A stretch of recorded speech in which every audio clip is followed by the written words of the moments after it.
Hi hello பசங்களா. இலக்கணத்துல எல்லாரும் படிச்சிட்டிங்களா? இலக்கணம்ல 3 mark கொஸ்டின்ஸும் கேட்பாங்க, 2 மார்க் கொஸ்டின்ஸும் கேட்பாங்க. அந்த கொஸ்டின்ஸ்ல எதெல்லாம் இம்பார்ட்டன்ட் கொஸ்டின்ஸ் அப்படிங்கிறத நான் இப்போ சொல்றேன். ஓகே. அணிகள் அணிகள்ல உள்ளதுல இந்த 4 கொஸ்டின் இது 3 மார்க் கொஸ்டின்ல கேட்பாங்க. இதுல இந்த 4 இது இருக்குல்ல, பஞ்சப்புகழ்ச்சி அணி, சொல் பொருள் பின்வரும் நிலையணி, சொல் பின்வரும் நிலையணி, உவமை அணி. இந்த 4 அணியை படிச்சுக்கோங்க. இந்த 4 அணிலேருந்து ஒரு அணி வந்துடும். ஓகே. அதுக்கடுத்து பார்த்தீங்கன்னா அழகிடுதல் கண்டிப்பாக வந்து கொஸ்டினில் கேட்பாங்க. அதனால் அழகிடுதல் எப்படின்னு சொல்லிட்டு ஃபார்மேட் பார்த்துக்கோங்க.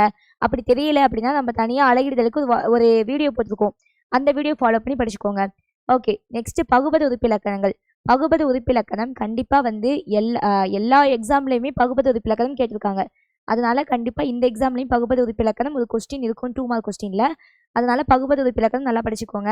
பகுபத உறுப்பிலக்கணம் உங்களுக்கு தெரியல அப்படின்னா நம்ம வந்து லைவ்ல தனியாக இலக்கண லைவ் இருக்கும், அதை எடுத்து பார்த்துக்கோங்க. அந்த இலக்கண லைவுக்கு ஃபுல்லாகவே இது எல்லாத்துக்குமே நடத்திருப்போம், அதை எடுத்து பார்த்துக்கோங்க. அதுக்கடுத்து கலை சொற்கள் ஒவ்வொரு இயலுக்கு பின்னாடி இருக்கும், அந்த கலை சொற்களை படிச்சுக்கோங்க.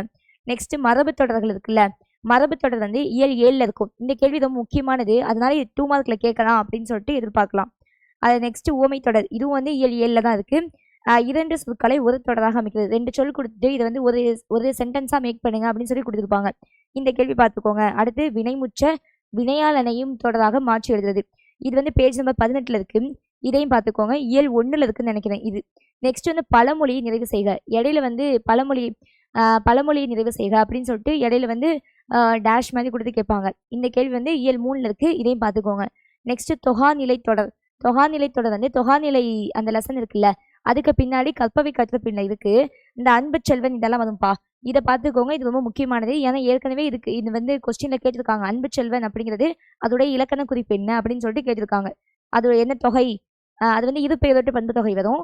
அது அந்த மாதிரி அடுத்தடுத்த கேள்விகளுக்கு கேட்கலாம். அதனால நல்லா பார்த்துக்கோங்க.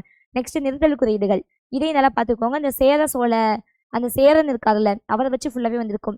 அந்த மாதிரி கொல்லி விற்பன் அழைக்கப்படுவாங்க, மலையமான் அழைக்கப்படுவாங்க, அந்த மாதிரி சொல்லிட்டு வரும். இந்த நிறுத்தல் குறி எதிர்பார்க்கலாம். நிறுத்தல் குறிகள் வந்து 3 மார்க் கொஸ்டின்ல கேட்டிருந்தாங்க. சரி, சொற்களை பிரித்து பார்த்து பொருள் கூறுக. சொற்கள் வந்து 2 சொற்கள் இருக்கும், அதை பிரித்து வந்து பொருள் சொல்றது. இந்த கேள்வி வந்து இந்த பின்னாக்கு காநடை இதுல எது பொருந்தலை அப்படின்னு சொல்லிட்டு கேட்டிருந்தாங்க. 1 மார்க்லேயும் அதை கேட்டிருந்தாங்க. இந்த இலக்கணத்தை பார்த்துக்கோங்க. நெக்ஸ்ட் விடைக்கேற்ற வினா அமைக்க எல்லா கொஸ்டின் பேப்பர்லையுமே வரும். அதனால விடைக்கேற்ற வினா அமைக்க எப்படி யூஸ் பண்ணி நம்ம வினா அமைக்கணும், எது, யாவை, எவற்றை, எதற்கு, எப்படி, இந்த மாதிரி வினாச்சொற்கள் பயன்படுத்தி வந்து அந்த கொஸ்டின் விடைக்கேற்ற வினா அமைக்கிற மாதிரி இருக்கும். அதை பார்த்துக்கோங்கப்பா. இந்த இலக்கண வினாக்கள் எல்லாமே நல்லா தெளிவாக பார்த்துக்கோங்க. இதுலேருந்து ஏதாவது கொஸ்டின்ஸ் வந்து நம்ம வந்து எக்ஸாமுக்கு எதிர்பார்க்கலாம். Okay, thank you.